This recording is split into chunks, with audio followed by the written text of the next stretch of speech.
도덕경 9장의 말씀을 설명드리고자 합니다. 9장의 원문을 한번 읽어보면은 지이영지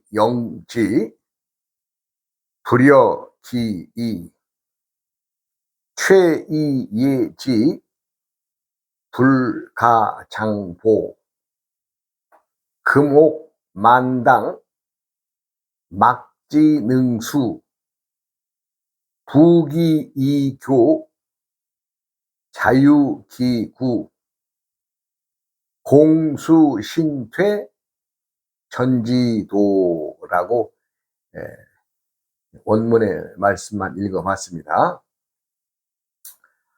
지이영지 불여기이, 이미 지니고 있는 것을 더 채우려는 것은 그만두는 것만 못하고,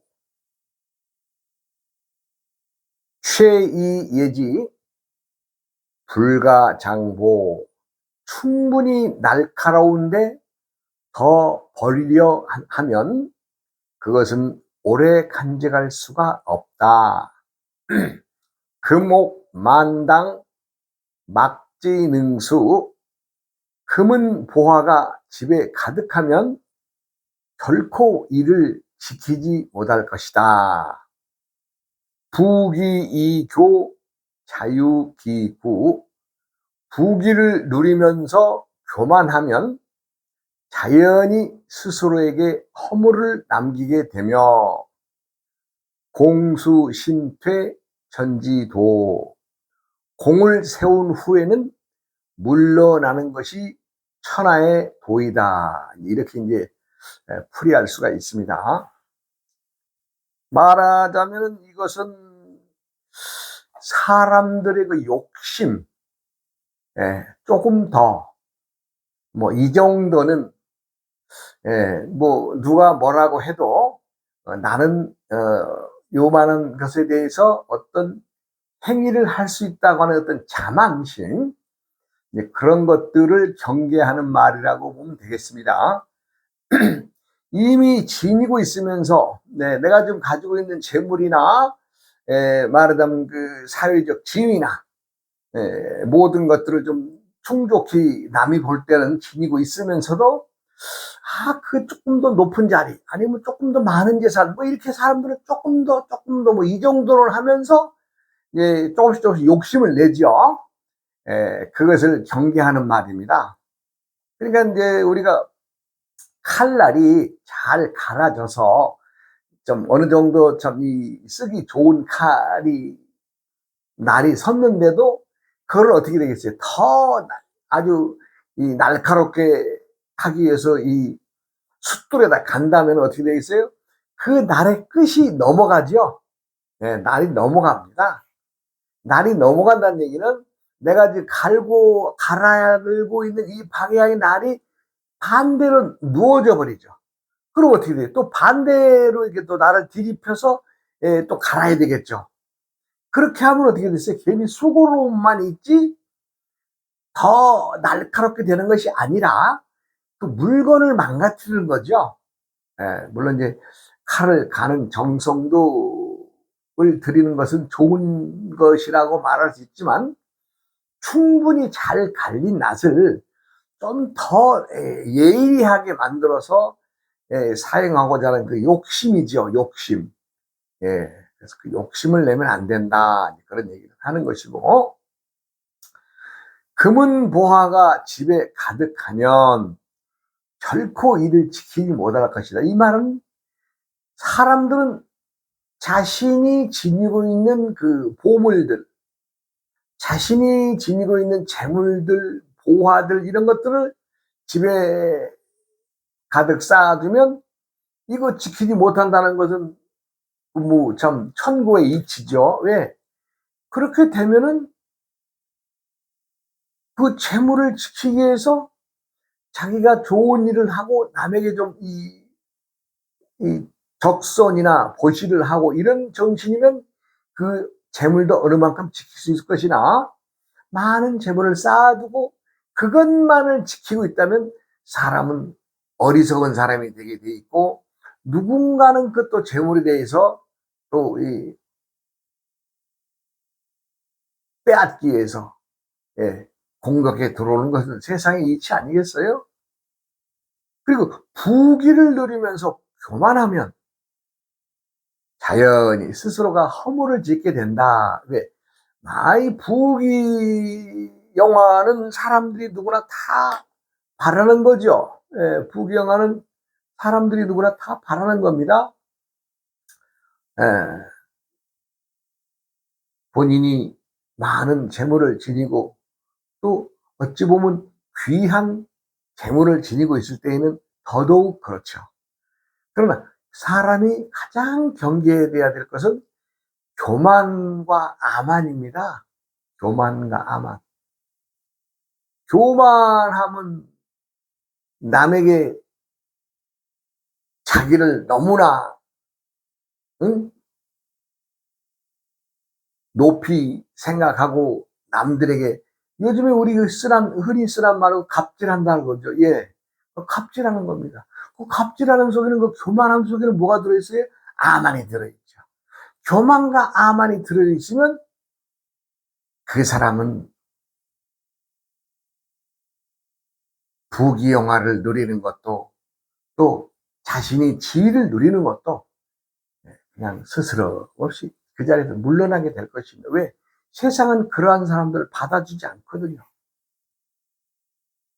근데 스님, 요즘에, 참, 어찌 보면 나쁜 짓 하는 놈들이 더 잘 살고, 또 좋은 위치에서, 참, 사는 사람이 많은 걸 볼 수 있습니다. 라고 하는 사람도 있습니다. 그렇습니다. 그래요. 정말 저 사람은 하는 짓거리를 봐서는 당장 세상에서 퇴출되어야 되는데, 떵떵거리고 잘 살고 있잖아요? 그런데요, 그거 좋아하지 마세요. 왜? 그 사람이 지니고 있는 그 엉뚱하게 남들이 생각할 때 못된 짓 하면서 그 자리를 유지하는 거, 그거 자식이 지내야 될 것, 지 손자가 지내야 될 것을 뺏어와서 그렇게 살고 있는 겁니다. 자기 덕으로 사는 게 아니라. 그건 자손들이 누려야 될 그 행복과 자손들이 누려야 될 부귀영화를 잠시 가차 빌려와서 쓰고 있는 겁니다. 제가 이 자리에서 인연법에 대해서 장황하게 설명할 수는 없으나, 분명한 것은, 분명히 그 못된 짓 하고 남에게 또 험담을 듣고 또 하는 행동이 사람 같지 않은 짓거리를 하면서도 지금 잘 먹고 잘 살고 있다는 얘기예요. 그건 필히 그 사람의 복이 아니라 그 사람의 자식, 손자, 증손자의 복을 뺏어다가 지금 집안을 망치고 있는 겁니다. 그것만 아시면 돼요. 그것은 인과법에 분명히 그렇게 되어 있거든요. 자기가 노력하고 열심히 일해서 게으르지 않고 남들이 보기에 충분히 일하는 사람들도 보면은 가난하게 살고 있죠. 그런 사람에게는 필히 그 자손이나 그 손자나 그 아래 자손들이 잘 살게 되어 있습니다. 지금 우리나라의 어떤 형편을 좀 잠깐 들여다보면 정말 어렵고 힘들고 못 살았던 시대가 있었죠. 지금은 누구나 다 보편적으로 먹고 사는 거 걱정 없이 다 잘 지내고 잘 살고 있죠. 그것은 우리 부모님 세대들이, 그 어른들이 가난을 대물림하지 말자, 우리가 어떻게든지 스스로 잘 살아야 된다 하는 그 정신, 얼마나 많은 고생을 하셨어요, 우리 부모님들이. 그렇습니다. 그래요. 제가 어린 시절에 이제 저 같은 경우는 좀 특이한 생활을 했어요. 왜냐하면 제가 태어나서 자란 곳이 이제 그 초등학교 4학년까지는 서울에서 태어나서 서울에서 살다가 저희 부모님은 저희 그 자식들이 먹고 사는 것을 해결하기 위해서는 아무래도 좀 땅이 있고 들판이 있는 곳에 가서 살면은 굶지는 않지 않겠느냐는 생각에 저 전라도 땅 남쪽에 참 반도처럼 생긴 고흥이라는 곳으로 저희들을 데리고 가죠. 거기 가서 이제 간척 사업, 바다를 막아서 노를 만드는 그것으로 이제 이주를 하게 돼서 특별하게 이제 남들은 다 올라와 서울로 다 올라올 때에 저희 부모님은 역발상으로 저희들을 데리고 내려갔어요. 그래도 전 좋았습니다. 예. 제가 이제 그곳에서 자랐기 때문에 그 자연이라는 것을 알게 되고, 자연이라는 것을 알게 되고, 또 그 사계절의 변화, 때때마다의 변화를 그때 말하자면 이제 그곳에 가서 공부를 하게 된 거죠. 물론 이제 서울에 산다고 해서 뭐 사계절을 모르고 계절의 변화를 모르는 것은 아니었겠습니다만은 그래도 그 자연과 더불어서 산에 가서 또 나무도 해오고 뭐 제 얘기 또 다음에 하더라도 그 시대에 그곳에 내려갔을 때에 많은 사람들이 좀 어렵게 살아갑니다. 제가 눈으로 다 보거든요. 특히 이제 겨울이 지나서 정월달, 음력 정월달로 지나면서 설이 지나고 보름이 지나면 그때부터는 이제 참 누구네 집에가 굶고 있네 하는 소문이 들립니다. 굶는다고. 그럼 동네에서 그렇게 소문이 난 집은 십시일반으로 사람들이 그 집 앞에다가 뭐 쌀도 한 대박 갖다 놓고 밀가루도 한 조각 갖다 주고 뭐 감자도 한 포대 이렇게 갖다 주고 이렇게 해서 동네 사람들이 십시일반으로 도와요. 말 없이 그냥 문 앞에 갖다 놓고 옵니다. 그래도 그것이 좀 어느 한계에 붙는데 정월달 지나 2월달, 음력 2월달, 3월달 되면 정말 어렵습니다. 그때쯤 되면은 그 집의 사람들의 얼굴을 보면 누렇게 부항이 뜬다 그러죠. 부항이 뜨고 제대로 먹지를 못하고 물만 섭취하게 되면은 사람의 배가 아주 그냥 임신한 배처럼 부풀어 오릅니다. 그리고 이제 걸음걸이도 뒤뚱뒤뚱하고 그렇게 해서 저희 예전에 살던 동네 인근의 사람들이 말하자면 그 보릿고개에 자식들을 위해서 부모가 죽는 그런 것도 제 눈으로 목도했습니다. 그것이 벌써 한 60년 전의 일이죠. 60년 전의 일입니다. 그만큼 사람이 먹고 사는 문제는 혹독합니다. 그래서 오죽하면 목구멍이 포도청이란 말을 하지 않았겠어요? 천지 만물은 항상 자신이 집에 금은보화 재물이 많다고 해서 행복한 거 아닙니다. 또 그 금은보화만을 지키고 이것이 내 것인데 남을 안 주려고 하는 그런 어찌 보면 거지근성이죠.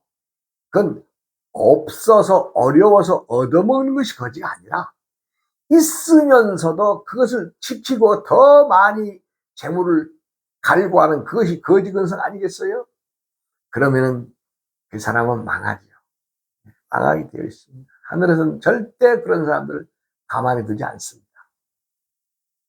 그래서 자신이 재물을 자랑하고 권력을 자랑하고 그런 사람들은 제대로 된 세상을 살아가지 못하게 되어 있습니다. 그래서 공수신태 천지도, 공을 세운 후에 물러나는 것이 천하의 도이다. 이 천하의 도라는 것은 천지 만물의 진리는 도입니다. 도. 천지 만물의 진리가 뭐예요? 자연의 변화에 의해서 때때마다마다에 오는 그 계절이 사람들이 지켜내야 되는 것이고, 계절마다마다의 행위가 달라져야 되는 거 아니겠어요? 그게 바로 도예요. 뭐 도를 먼 데서 찾지 마세요. 도라는 것은 결코 먼 데 있는 것이 아닙니다. 그리고 사람들은 잘 살기 위해서 열심히 노력하죠. 노력하고 참 쉼없이 일하고. 그러니까 열심히 노력하고 일하면은 그래도 나에게 무언가의 얻어지는 것이 있을 것이고, 또 내가 행복해질 수 있을 것이라는 생각에 끊임없이 노력하고 일하는 거 아니겠어요? 그런데 그 행복이라는 놈이 어떻게 뭐 쉽게 사람 손에 잡힙니까? 행복이라는 놈이 요거 만만치 않은 놈입니다. 행복하겠다는 거. 아무리 본인이 행복해지기를 원해도 세상은 결코 행복이라는 놈을 알 수 없게 오묘하게 만들어져 있습니다. 오묘한 그것은 항상 우리들이 생각과 마음 속에서 일어나는 생멸의 마음이 그것인데, 말하자면 우리가 이제 무엇을 믿는다, 무엇을 의지한다 그러면은 반대로 뭐예요? 불신이 생기고, 또 내가 저걸 의지해서 뭐해? 하는 그 반대적인 생각을 항상 동시에 갖게 되는 것이 사람 아니겠어요? 행복을 위해서는 철저하게 의심을 버려야 됩니다. 그런데 그 의심이라는 놈이 쉽게 사라지나요? 내가 지금 어느 무엇을 해서 일을 하기 위해서 가고 있는 그 사람도 가면서조차도 가면서 내가 이거 가서 뭘 어떻게 해야 되지? 어떻게 해야 내가 좀 이걸 좀 더 어떻게 내가 좀 더 쉽게 일하며 더 많은 것을 가져올 수 있지? 뭔가 끊임없이 연구하고 그 대상에 대해서 끊임없이 의심을 지니게 되어 있습니다. 근데 그 의심을 철저하게 해소하지 않으면 본인이 궁극에 취하고자 하는 행복이나 안정된 거, 안녕한 것을 취할 수 있겠어요? 어려운 얘기죠. 그렇다고 해서 내가 목표했던 거 5년, 10년, 10년, 20년 해보니까 그래도 안정된 생활에 들어오고 내가 이제 좀 행복하구나라는 생각은 지니기는 할 수는 있으나 그것이 진정한 행복인가는 좀 들여다봐야 될 것이 아닌가 싶어요. 왜? 사람들의 행복은 철저하게 의심을 해소하지 않으면 안 되는 거기 때문에 그렇습니다. 그렇다고 해서 모든 것을 믿어라. 요즘에 믿을 게 또 어디 있어요? 뭘 믿어요? 참 세상은 어떻게 살아야 잘 사는 것인지, 어떻게 살아야 제대로 사는 것인지, 이거 답이 없는 게 세상이거든요. 세상엔 답이 없는 거예요. 세상 살아가는 거. 답이 없어요. 앞으로 가는 사람, 뒤로 가는 사람, 옆으로 가는 사람, 돌아가는 사람, 많습니다.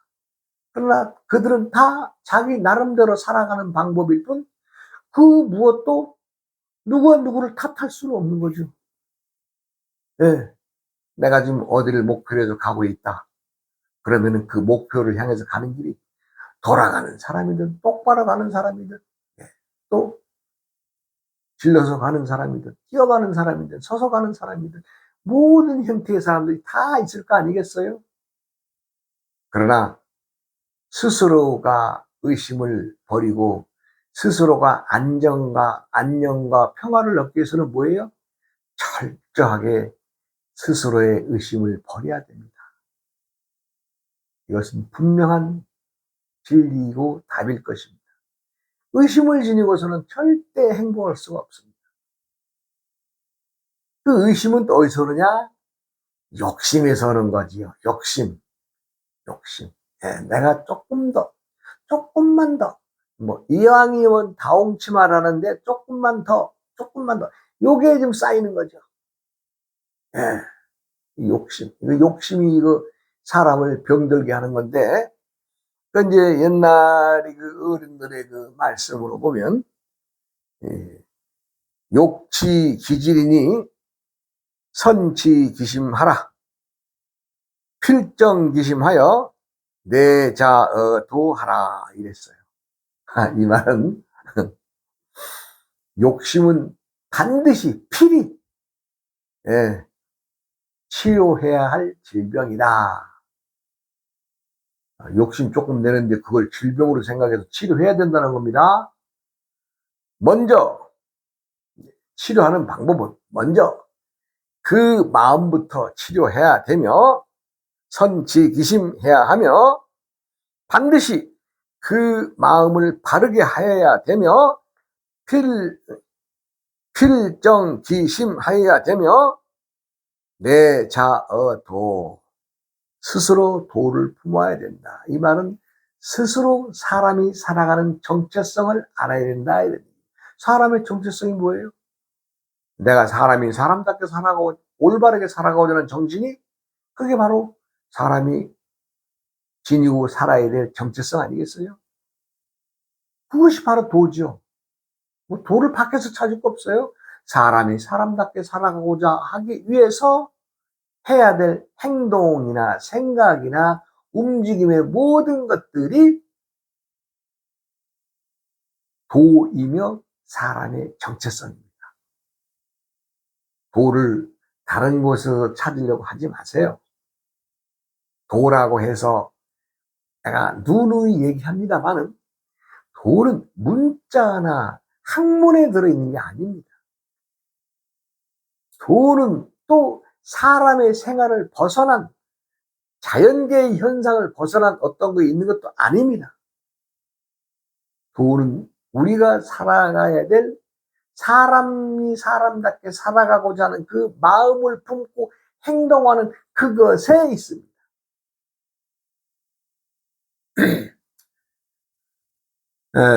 근자에 이렇게 이제 많은 사람들을 만나보게 되고 또 생활하면서 이렇게 좀 스치는 사람들의 모든 것들을 이렇게 그 얘기를 들어보면 도라고 하면 사람들이 우선 신비함이나 사람의 영역을 벗어난 어떤 행위에서 도를 찾고자 하는 것들을 많이 보게 됩니다.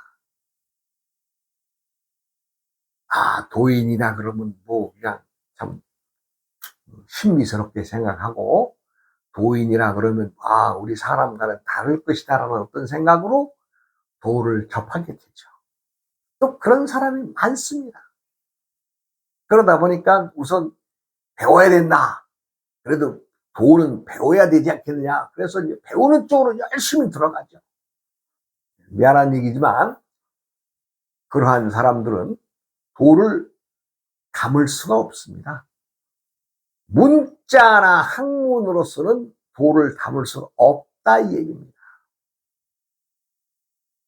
많은 젊은이들이, 많은 수행자들이, 많은 수도인들이 스스로 학문에 얽매여서 이건 이렇다 저건 저렇다 하면서 배우고 주고 배우고 주고 이렇게 배우는 그것에는 도가 없습니다. 그래서 그들도 도를 공부한다고 하니 편의상 그것은 소도에 속한다라고 제가 얘기를 하지요. 그럼 대도는 무엇이냐?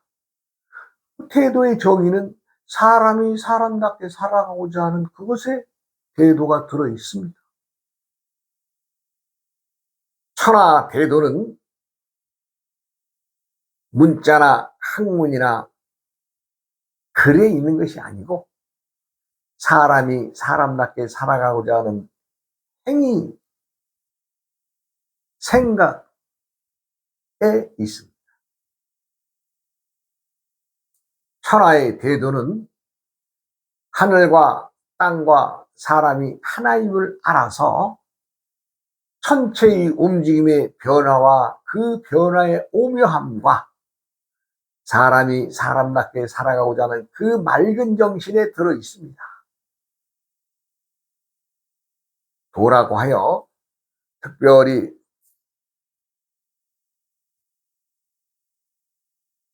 신기하고 기이하고 어떤 술에 있는 것이 아닙니다.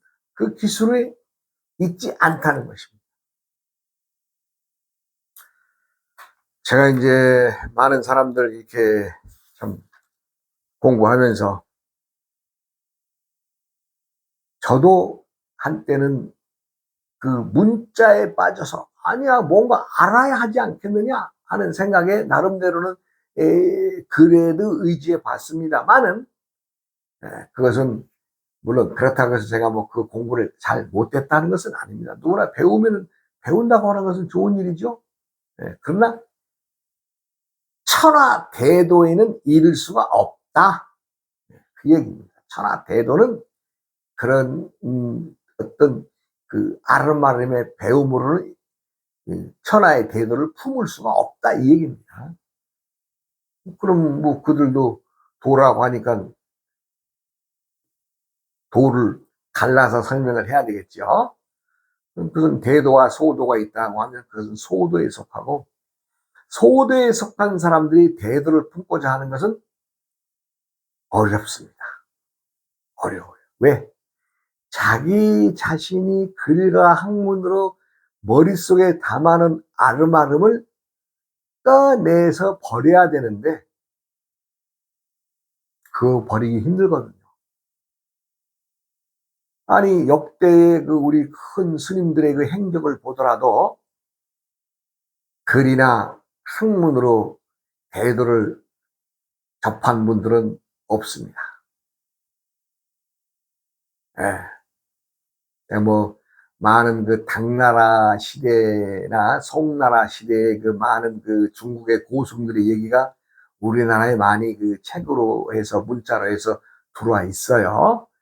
그런 것들을 열심히 공부해서 이 도인들이 어떻게 도통을 했느냐. 많은 스님네들이 그 책 아주 뒤집어 까고 열심히 하잖아요. 그 속엔 도가 없어요. 그것은 그때 그 당시에 스님들의 수행이고 그때 그 당시에 사람들의 도를 찾아가기 위한 하나의 방법이었지. 지금 시공을 떠나서 1000년, 1500년 이 시공을 뛰어 넘어와서의 어떤 시대에 와서 그들과 똑같은 방법의 수행으로 어렵습니다. 왜? 그때는 지금처럼 네트워크 시대가 아니에요. 그리고 그때는 스승의 어른들의 말을 금과 옥조로 여겨서 말하자면 너 오늘 여기 다녀오더라. 예. 그럼 끝나는 시대예요. 그렇게 하면 어떻게 돼요? 스승의 말씀은 절대적인 거죠. 멀리 갈 거 없어요. 우리가 이제 경호 스님 그러면은 우리 한국의 근대 불교사의 대성인이십니다. 대성인이세요. 그분이 대성인으로 큰 부처님으로 추앙받는 이유는 그분의 득도 과정의 행위를 보면 알 수 있잖아요. 아이, 말하자면 절에서 강의하시는 강사로서 얼마나 유명세를 떨쳤어요. 그분의 강의를 들으려고 전국 각지에서 스님들이 그 절로 모여옵니다. 그런데 어느 날 가만히 있어. 나에게도 참 처음에 절에 들어와서 공부를 가르치던 스승이 있으니 그래도 한번 스승님을 찾아뵈야겠구나 라는 생각에 이제 말하자면 이제 길을 떠났죠. 충청도에서 이제 말하자면 이제 경기도 길로 들어서면서 어느 지역에 도착을 하니까 그때가 여름이었는지 그 장대비가 쏟아지고 장맛비가 쏟아지고 그런 시기였나 봐요. 해가지고 어느 집 이렇게 이제 이 추녀 끝에 이렇게 이제 비를 피하고 있었는데 그 안에서 사람이 나오면서 이 동네에 돌림병이 들고 있는데 스님 여기 와서 있으면 안 됩니다. 얼른 도망가세요.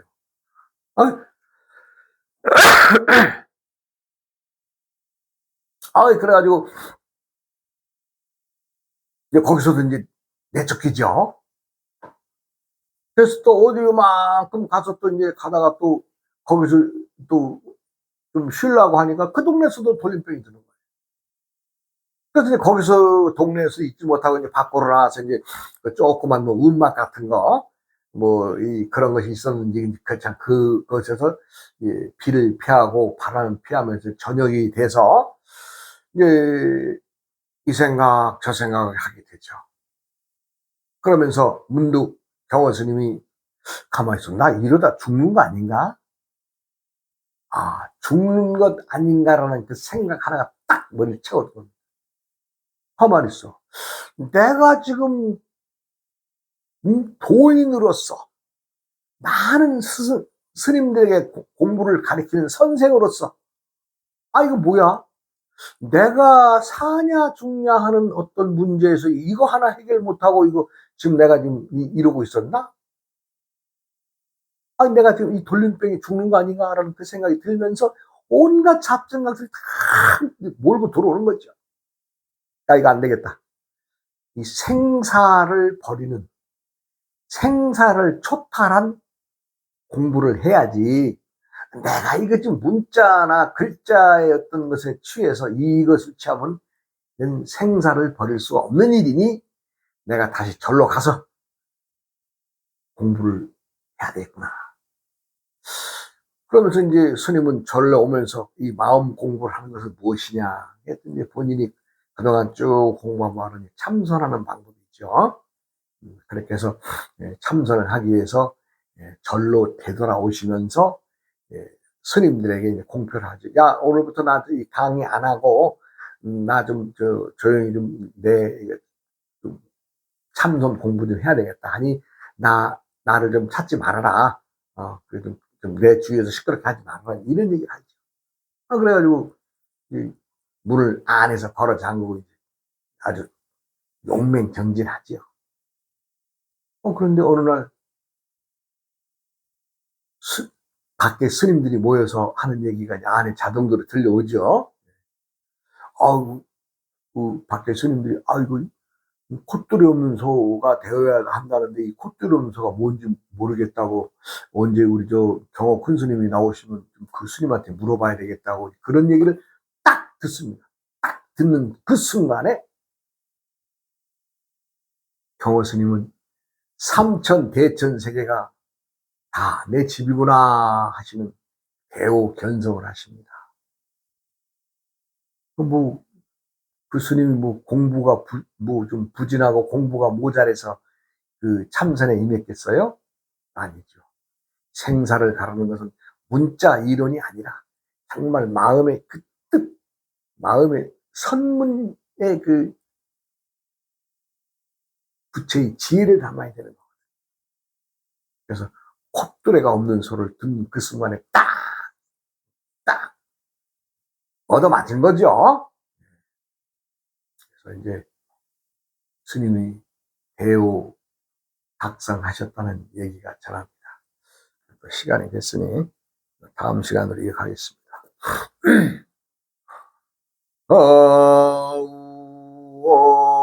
어우이 우이야